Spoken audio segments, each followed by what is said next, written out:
kita rahmat Allah yang besar mengatasi kemurkaan. Rahmat yang paling besar antaranya ialah kehidupan. Dan bukan sekadar kehidupan, kerana semua orang mendapat kehidupan. Makhluk lain pun dapat kehidupan. Sehingga kata Pak Hamka kan, kalau sekadar hidup, kera di hutan juga hidup. Kalau sekadar kerja, kerbau di sawah juga membaca.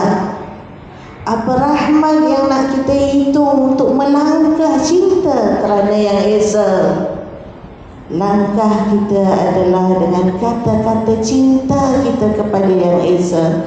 Iaitulah bila Allah SWT bagi rahmat bukan hidup, tapi hidup dalam keimanan.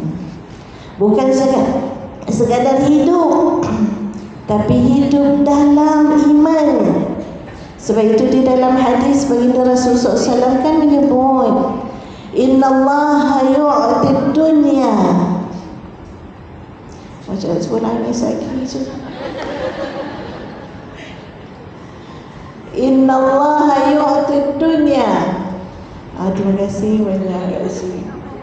Kak Sri tahu saya ni cengeng. Tahu cengeng? Tahu? Ada orang Johor. Innallaha yu'tid dunya ila man yuhibbu wa man la yuhibbu. Sesungguhnya Allah bagi dunia pada siapa yang dicintai dan yang tak dicintai. Ya, kalau hidup atas dunia, siapa boleh merasa?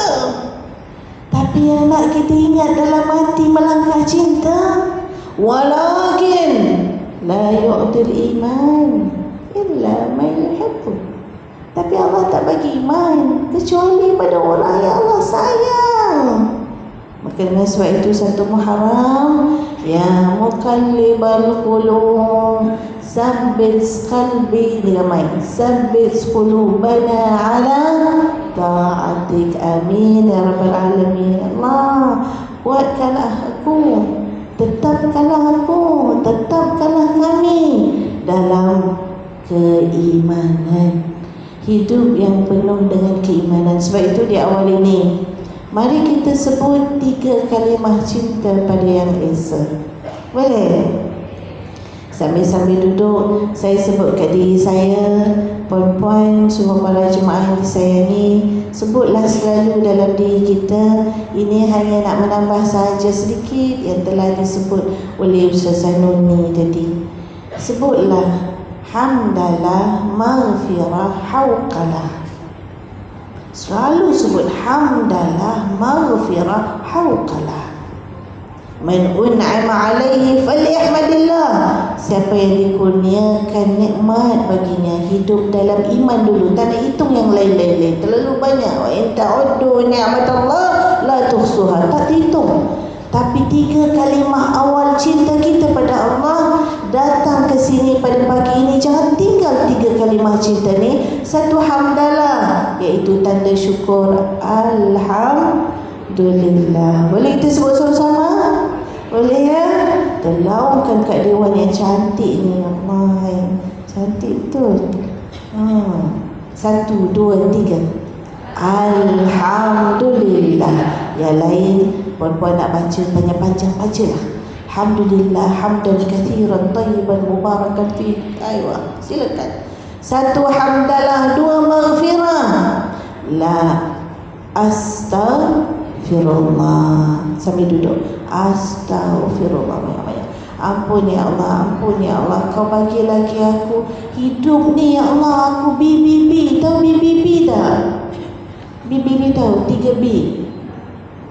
Bukan 3R, 3B. Buka buku baru. Aku banyak dosa ya Allah, tapi kau bagi lagi aku peluang masuk tahun baru. Bila masuk tahun baru aku BBB, buka buku baru. TBR, tutup buku. TBR, dia tak tahu dia lah. TBR, bukan TBR, TBR, tutup buku lama. Jadi banyak-banyak minta ampun Allah SWT. Walau banyak dosa, Allah bagi lagi peluang yang sama. Yang ketiga, hauqalah. Hauqalah adalah la haula wala quwwata illa billahil aliyil azim. Tak ada ya Allah daya kekuatan melainkan yang Kau beri. Inilah antara pesanan Nabi SAW pada para sahabat. Antaranya hauqalah, Nabi pesan pada siapa? Abu Dzar Al-Ghifari. Dalam 7 wasiat Nabi pada Abu Dzar Al-Ghifari, tengok yang ke-7. Sebutlah, ni kanzun min kunuzil jannah, salah satu daripada hazanah syurga. Sebut Abu Dzar. Pada Abu Dzar baik, alim, wara, banyak buat baik. Tapi Nabi SAW ingatkan, Abu Dzar, jangan lupa sebut, tiada daya upaya kekuatan kecuali dengan kuasa yang Allah SWT bagi. Tuan-tuan, puan-puan, muslimin, muslimat, semua para jemaah yang dikasihi, dengan 3 kalimah cinta. Apa dia? Hamdalah, maghfirah, hauqalah, alhamdulillah, astaghfirullah, la hawla wa la quwata illa billah. Kita tutup saya punya ceramah ni. Boleh tutup dah?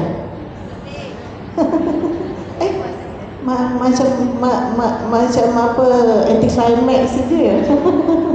Tak ni, nak dengar daripada Masyi, nak dengar daripada Kak Cik, ya. Ginilah, sebagai kita melangkah awal Muharram kita ni, kita letak langkah badan pula. Tadi langkah-langkah cinta hatiku, jangan tinggal 3 tu. Sekarang langkah-langkah anggotaku, gerakkanlah, luruskanlah. Yang pertama, gerakkanlah ya Allah, luruskanlah, sucikanlah hati ni, anggota kita. Hati dengan niat. Tadi dah sebut dah. Letak niat. Apa nak niat? Niat sekarang.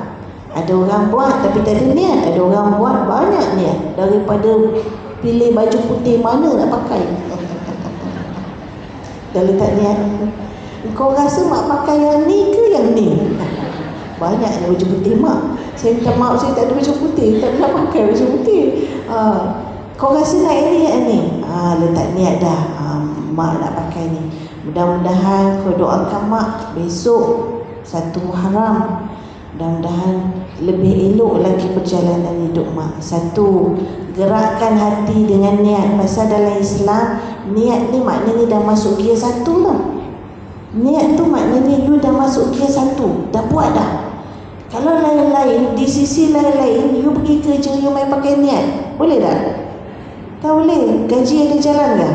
You duduk niat je, tak boleh. Tapi dalam Islam, niat tu maknanya dah kerja, dah masuk gear 1 dah. Pasal maksud niat adalah qasdut ta'ah ilallah, kasat untuk niat untuk taat pada Allah.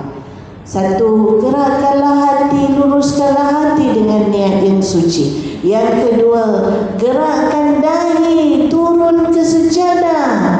Jangan lupa solat. Lepas ni umur kita dah meningkat, dia kata salat waktu, aku nak jaga. Niat. Aku nak jaga. Letak dahi ni anggota. 1 anggota hati letak niat. 2 anggota dahi turun solat. Yang ketiga, mata. Tengok untuk qiraat. Banyak benda boleh tengok, tapi janji untuk Allah cintanya, mata untuk qiraat.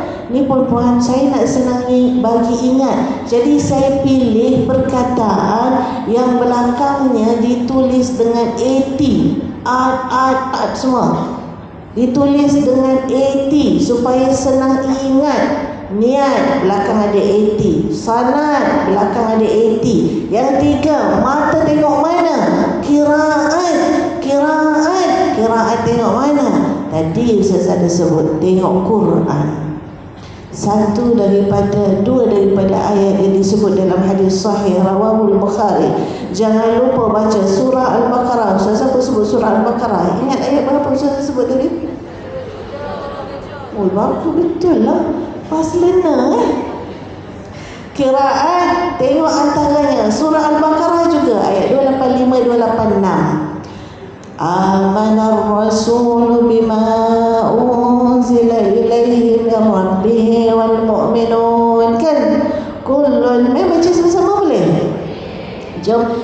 Amanar Rasul bima unzila ilaihi min rabbih wal mu'minun kullun amana billahi wa malaikatihi wa kutubihi wa rusulihi la nufarriqu baina ahadin min rusulihi wa qalu sami'na wa ata'na ghufranaka rabbana wa ilaikal masir la yukallifu Allahu nafsan illa wus'aha laha ma kasabat wa 'alayha ma iktasabat rabbana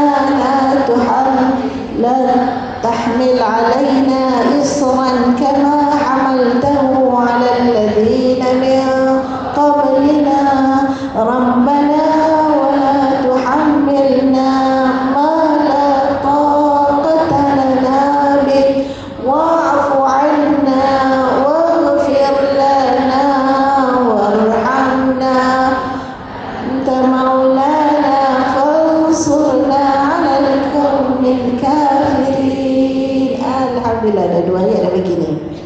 Dalam hadis Rawahul Bukhari, Nabi SAW menyebut, barang siapa yang membaca pada malam hari dua ayat ini, maka lengkaplah malamnya.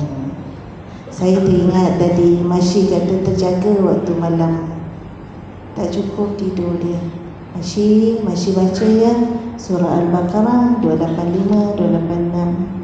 Ibnul Qayyim Al-Jauzi. Tapi kena cakap perkara-perkara yang baik lah. Kena selalu latih diri untuk cakap perkara-perkara yang baik.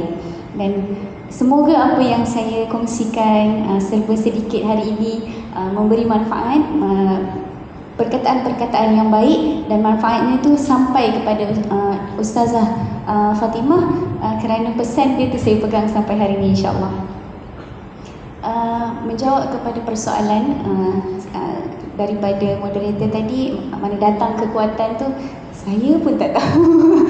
Cuma Alhamdulillah, sejak kejadian, kebarangkalian kerana sebelum-sebelum ni saya banyak mendengar cerita-cerita daripada ustazah-ustazah, daripada guru-guru yang saya kenal, dan antara cerita yang saya pegang daripada dulu sampai sekarang adalah cerita tentang, saya tak pasti adakah ini cerita yang sahih ataupun tidak, mungkin ustazah-ustazah boleh betulkan saya sekiranya salah, tapi cerita ini memberi satu kekuatan bagi saya dalam membentuk siapa Masitah hari ini, Alhamdulillah. Satu cerita yang saya pernah dengar, iaitu pada zaman Nabi Musa, ada seorang wanita dah berumur. Dia datang jumpa dengan Nabi Musa. Dia cakap dengan Nabi Musa, tanyakanlah dengan Allah, bila aku boleh ada zuriat. Lepas tu Nabi Musa tanya dengan Allah, dan Allah cakap dengan Nabi Musa, Nabi Musa ada kelebihan boleh bercakap direct dengan Allah. Betul Ustazah? Dan Allah cakap wanita ini takdirnya tak ada zuriat. Bagi tahu dengan dia tak ada zuriat. Lepas tu Nabi Musa cakap dengan dia, minta maaf puan, macam itulah, ini bahasa-bahasa kita lah. Puan puan memang ditakdirkan tak ada zuriat. Oh, okey. Lepas tu dia balik. Selang beberapa waktu dia datang lagi, dia jumpa dengan Nabi Musa. Dia tanya lagi, wahai Nabi Musa, cuba tanyakan lagi dengan Allah, macam mana sekarang? Aku boleh ada zuriat tak? Nabi Musa tanya lagi dengan Allah. Dan Allah cakap dengan dia memang ditakdirkan tak ada zuriat. Lepas tu Nabi Musa cakap, sampaikan lagi kepada wanita tersebut, wahai puan, memang ditakdirkan puan tak ada zuriat. Oh, okey. So dia balik. Dan sampai beberapa waktu, dia datang lagi jumpa dengan Nabi Musa.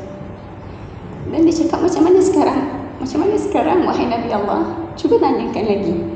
Dan saya tak berapa ingat beberapa kali dia datang, tapi sampailah satu waktu Allah kata, bagi tahu dengan dia, insya-Allah nanti ada zuriat. Nabi Musa tanya dengan Allah, kenapa pula bertukar? Kata dah ditakdirkan. Dan Allah cakap ada takdir yang boleh diubah dengan doa. Saya memegang kekuatan wanita itu ketika saya dimaklumkan oleh doktor, ophthalmologist saya, Dr. Kavita daripada Hospital Pantai Melaka. Dia cakap dengan suami dulu. Dia cakap dengan suami saya, Ustazah. Dia kata kebarangkalian possibilities untuk saya dapat melihat semula tak ada. Buta lah. Lepas tu dia cakap jangan bagi tahu dengan Masyita dulu, takut tak boleh terima. Tapi saya dengan suami tak ada rahsia dan kami tak pernah, suami sangat faham saya adalah orang yang saya nak tahu first hand. Masyita kan dia gel sikit. Nak tahu first hand. So bila suami lepas jumpa dengan doktor, dia terus cakap, sayang, doktor kata maybe you buta. Oh, okay. Saya pegang kekuatan tu. Saya pegang nanti satu hari, maybe saya doa, maybe doa daripada orang-orang baik. Hari ni saya direzekikan berjumpa dengan ustazah-ustazah yang sebelum ni saya tengok dalam TV. Sekarang dah tak boleh tengok lah, dah tak nampak. Yang sebelum ni saya tengok dalam TV, dan ustazah-ustazah ni saya doakan semoga ada kesudian mendoakan saya. Kalau doa saya itu malaikat halang sebab saya banyak dosa, moga-moga doa tuan-tuan perempuan, doa ustazah-ustazah Allah terima. Maybe satu hari nanti, walaupun banyak kali saya tanya, ya Allah, dah boleh ke dapat mata saya balik? Belum. Oh, okey. Besok bangun pagi, malam doa, ya Allah, Tuanku, dah boleh dapat ke mata balik semula? Belum. Besok pagi bangun, belum lagi. Oh, okey. Saya pegang kekuatan tu bagi menjawab soalan moderator. Masya Allah. Mudah-mudahan kita dapat kekuatan yang sama dan kaitan yang sangat tinggi. Amin. Amin. Saya pada itu kan masih ramai yang datang kan, tanya dekat masih ayat-ayat motivasi, kata-kata semangat. Mesti ramai kan untuk sampai ke hari ini. Jadi saya pun nak tanya benda yang sama. Kadang-kadang dekat hati tu dah terdetik, kita nak berubah, kita nak buat satu kebaikan, tapi ada satu perkara macam menghalang, tak tahulah apa benda. Kita ada satu sifat yang nantilah, tak buat terus. Bila nantilah, tutup tak buat langsung. Kan? Nanti bila teringat balik, oh baru macam alamak, maksudnya tak bersemangat macam mana yang asal tu. Jadi untuk keadaan macam ni, masih cadangkan bagaimana? Kan? Kadang-kadang dah macam awal tahun ni, tengah semangat lah ni kan, hari pertama ni, niat ni azam dia, aku nak buat kan. Tapi tak habis step, udahnya dah sampai tahun depan. Jadi apa masih boleh pesan kepada mereka yang ada keadaan seperti yang saya alami ni? InsyaAllah apa yang saya boleh kongsikan adalah latih diri kita untuk banyakkan bersyukur. Orang macam tak dapat relate, macam mana kita nak tak bertangguh, semangat jangan awal-awal, jangan hangat-hangat tai ayam je dengan bersyukur ni. Sebenarnya dalam kehidupan kita banyak perkara yang kita boleh buat dengan sangat baik, mulakan dengan sangat baik, buat terbaik sampai habis bila kita biasakan diri kita dengan bersyukur. Hijrah tahun ini adalah hijrah yang paling syok sekali bagi saya sebab Allah tarbiyah diri saya tentang syukur. Dia adalah latihan bagi diri saya, examination bagi diri saya tentang bersyukur. Selama ni saya selalu cakap dengan Allah, ya Allah, semoga aku tergolong dalam golongan orang yang bersyukur. Aku syukur ada suami, aku syukur ada mak, ada ayah, aku syukur ada mak dengan ayah mertua yang baik, aku syukur ada keluarga, aku syukur ada itu, ada ini. Kebanyakannya semua tentang apa yang saya ada, apa yang Allah bagi. Dan saya jarang-jarang bersyukur tentang apa yang Allah tak bagi, kecuali satu, saya bersyukur saya tak ada anak lagi. Saya dah berkahwin 11 tahun.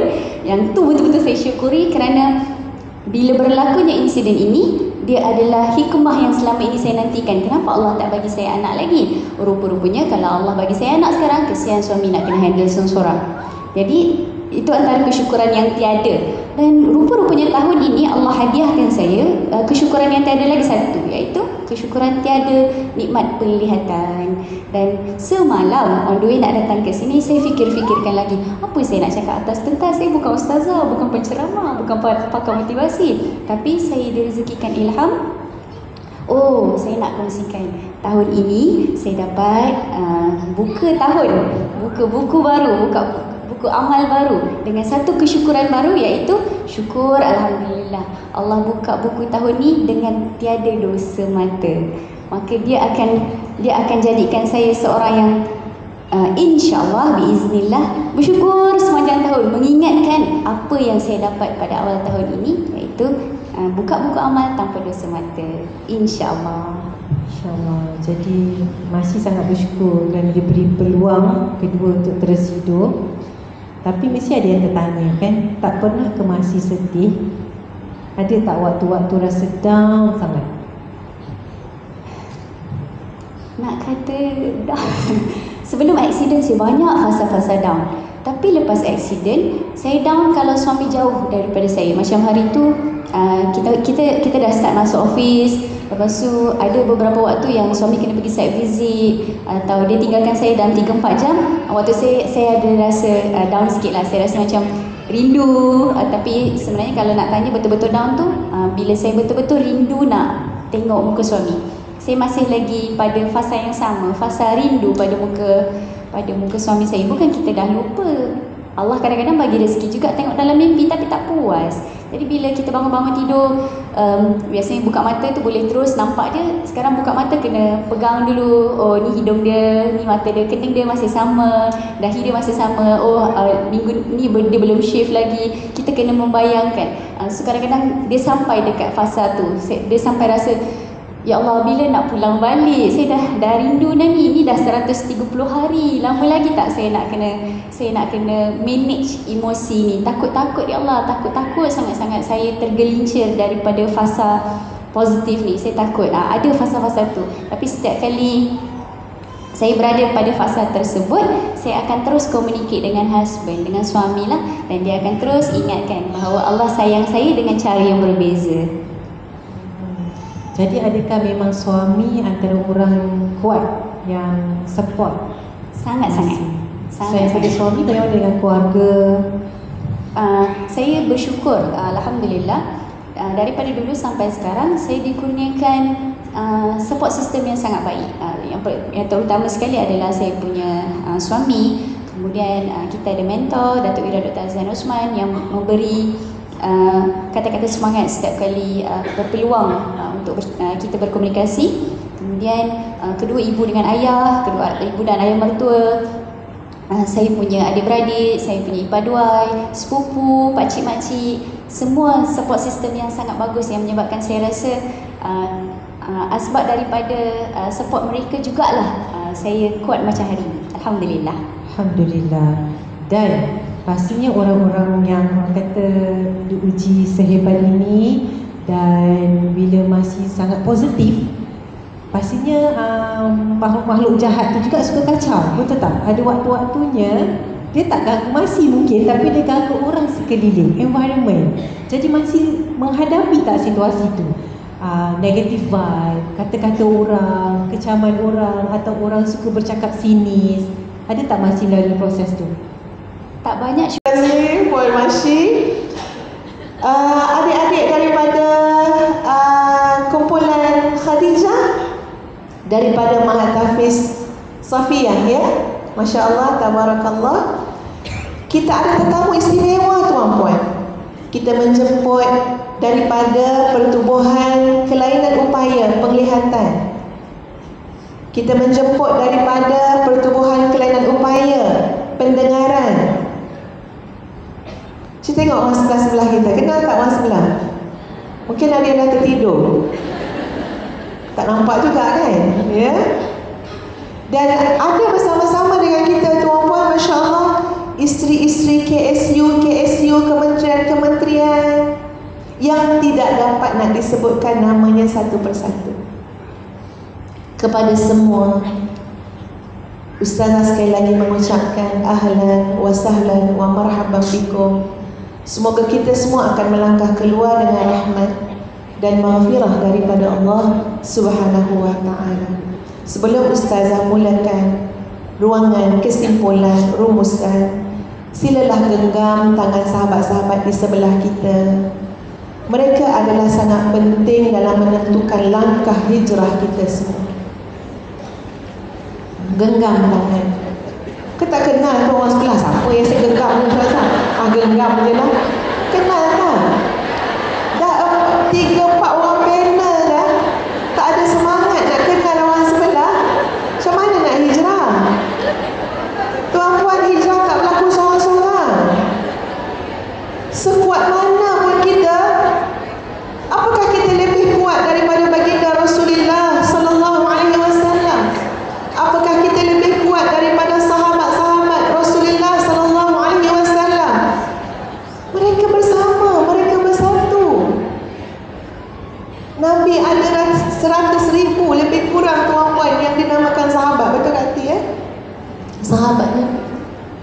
Tuan puan ada berapa sahabat?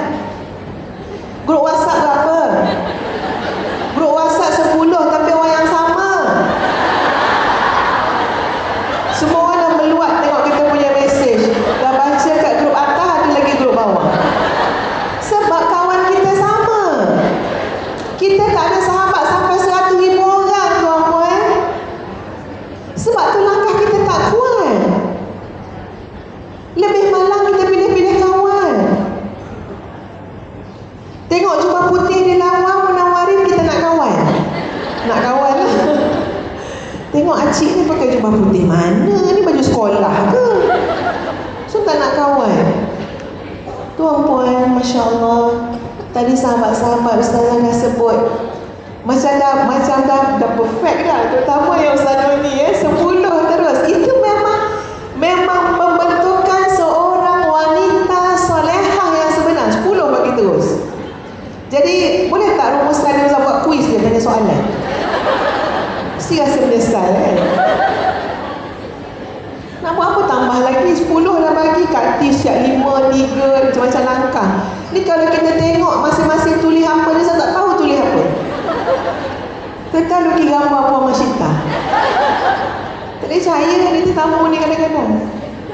Tuan-puan, baik kita cuba rumuskan. Ustazah nak bawa sepotong ayat suci Al-Quranul Karim, surah At-Taubah ayat yang ke-24 untuk Ustazah dan antum semua, kita semua. Mari kita perharusi ayat Allah Subhanahu wa ta'ala ini. Surah apa tadi? Ayat yang ke? Baik. A'udzu billahi minasy syaithanir rajim. Qul in kana aba'ukum wa abna'ukum wa ikhwanukum wa azwajukum wa 'ashiratukum wa amwalun iqtaraftumuha wa tijaratun takhshawna kasadaha wa masakin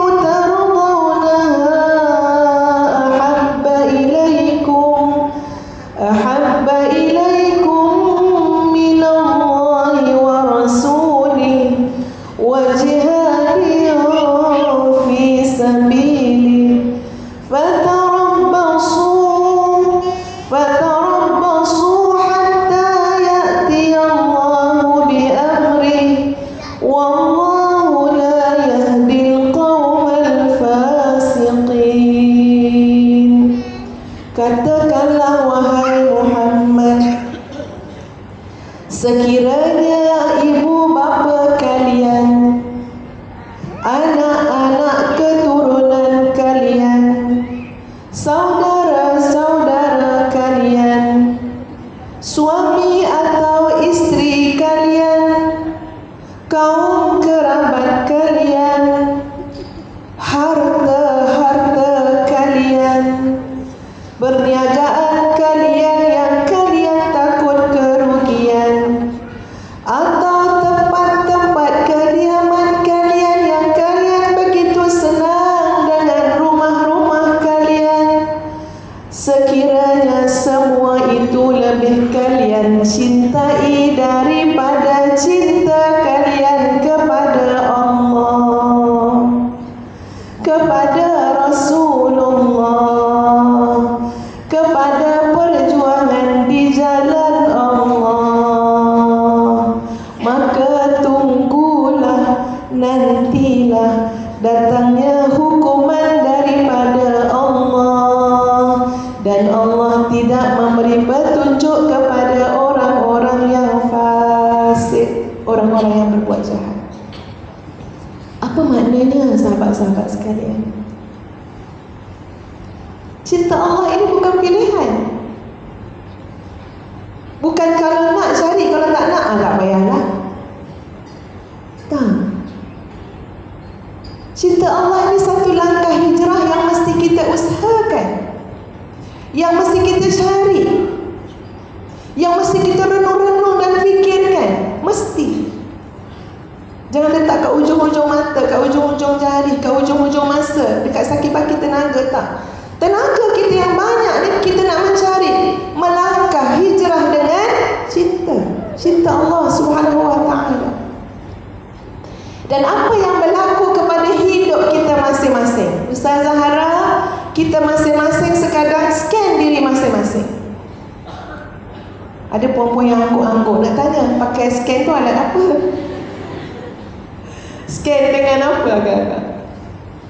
Scan diri kita masing-masing. Ustazah nak scan diri ustazah juga. Apa yang telah berlaku kepada hidup kita masing-masing? Adik kita, saudari Masyidah dengan perjalanan hidup beliau. Ustazah Noni kita dengan perjalanan hidup beliau. Bertahun tuan-puan, Ustazah Noni juga berdoa, ya Allah, kurniakan aku cahaya mata, ya Allah, kurniakan aku cahaya mata, ya Allah. Allah masih belum memberi untuk beliau. Sama-sama kita doakan. Kehidupan guru kita, Profesor Dr. Sharifah Hayati, Masya Allah, dah profesor dah tuan-puan.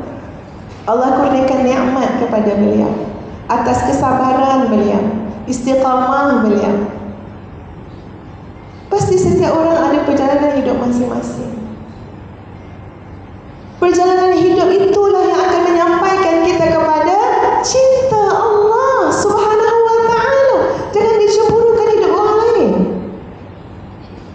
Allah sedang memberikan kita skrip sendiri yang kita kena baca, kita kena faham, kita kena cari pengajaran. Itu modal terbesar kita, sahabat-sahabat sekalian. Kita mungkin tak mampu mencari Allah kalau kita diberikan ujian seperti adik kita Masyidah. Betul tak? Mungkin kita tak kuat. Dan kita pun berdoa, Rabbana la tuhammilna ma la taqata lana bih. Tuhan, jangan uji kami dengan benda yang kami tak mampu.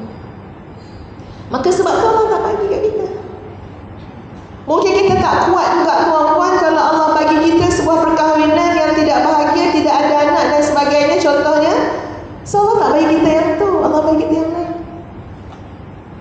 Hari ini para muslimat sekalian, Ustazah nak menekankan agar kita mencintai diri kita masing-masing. Sayang dengan diri kita. Hargai perjalanan hidup kita. Hargai siapa yang ada di sebelah kita. Hargai apa yang kita ada sekarang. Sebab semua ini adalah kekuatan dan modal untuk kita melangkah pada satu Muharram ini. Setuju tak para muslimah? Apa yang kita ada sekarang? Kita tak boleh cemburu dengan apa yang orang ada. Tak boleh dengki, tak boleh mengharap semata-mata. Sebab apa? Langkah tu kena bermula sekarang. Jadi tengok apa yang saya ada. Oh, saya ada anak-anak. Didik anak-anak kita. Oh, saya ada ibu kat kampung. Hari ni tak call lagi dia. Call ibu kita. Tak ada benda yang remeh tuan-puan yang namanya kebaikan. Kecuali setiap kebaikan itu akan mendatangkan kebaikan untuk diri kita, dunia dan akhirat kita. Muslimah yang Ustaz kasihi sekalian, Ustazah nak menyebut dalam rumusan. Kalau ikutkan nak sebut 8 perkara, tapi sebab rumusan dia tak boleh sampai 8. Kita tak boleh mengatakan lagi lebih kerap program-program ilmiah ini. Banyak sangat kita nak kupas tentang kasih sayang, tentang wanita, segala-galanya tentang wanita. Sebab kita kena, pada saya lah, kita kena uruskan diri kita dulu, baru kita boleh menguruskan orang lain. Jadi insya-Allah saya berharap sangat program ini dapat memenuhi rasa semua jemaah-jemaah yang hadir, muslimat-muslimat, walaupun dalam keadaan serba kekurangan. Alhamdulillah saya nampak pandangan mata kasar saya semua happy, dan insya-Allah doakan kemudahan untuk saya mengadakan lebih banyak lagi majlis. Adakah ini event kali pertama yang dibuat? Ya, untuk event Munawarin, ini adalah event pertama mega lah, kita panggil semi mega untuk konsep ilmiah. Kita ada buat secara personal, peribadi, dalam small group macam tu. Kita selalu ada program tapi small group.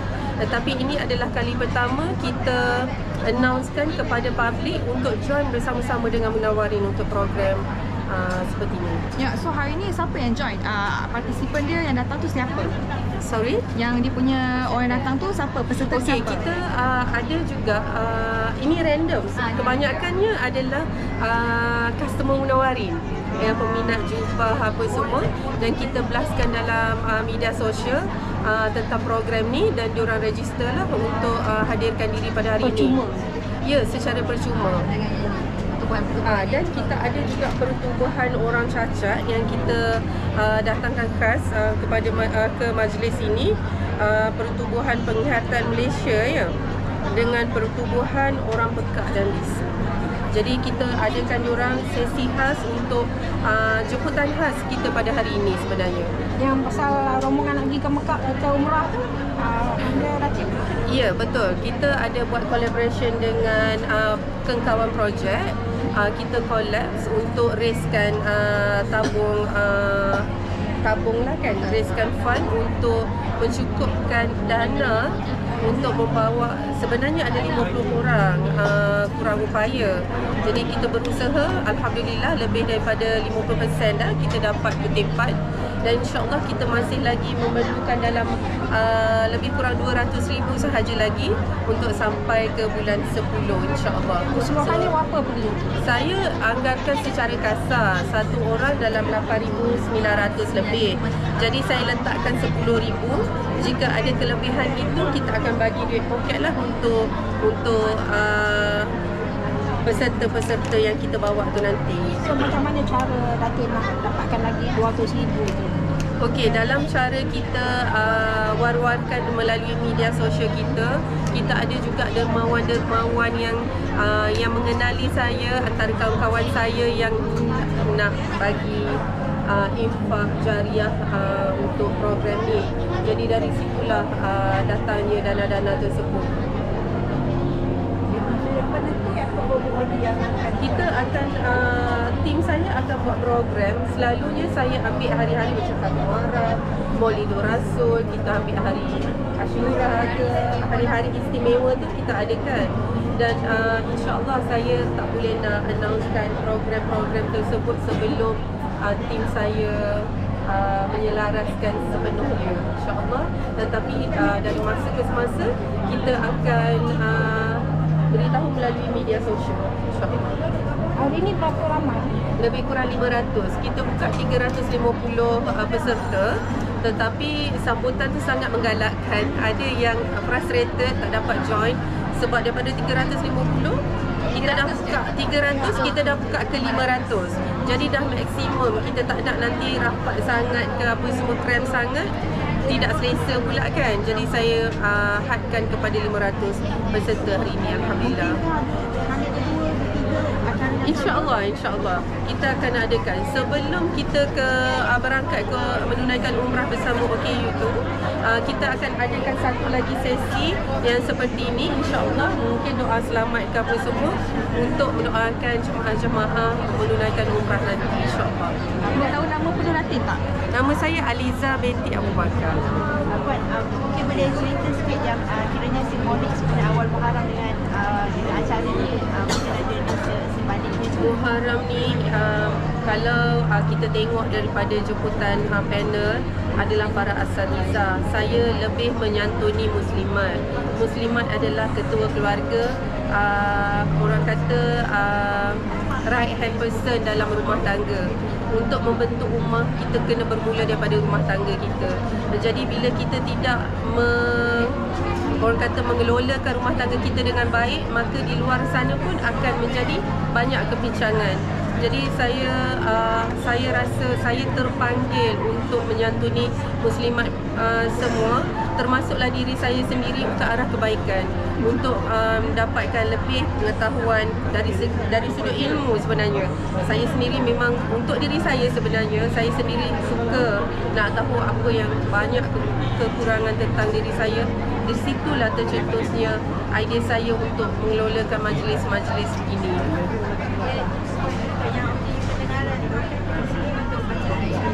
Ya, kita di Saudi untuk kita punya journey ke umrah ni, ke Mekah, Madinah apa semua, kita tengah berusaha mendapatkan translator di sana, di Saudi. Di Saudi memang ada, tetapi kita di sini tak ada. itu tekangan kita tu. Jadi kita nak bagi khusus, nak bagi apa agak terhad.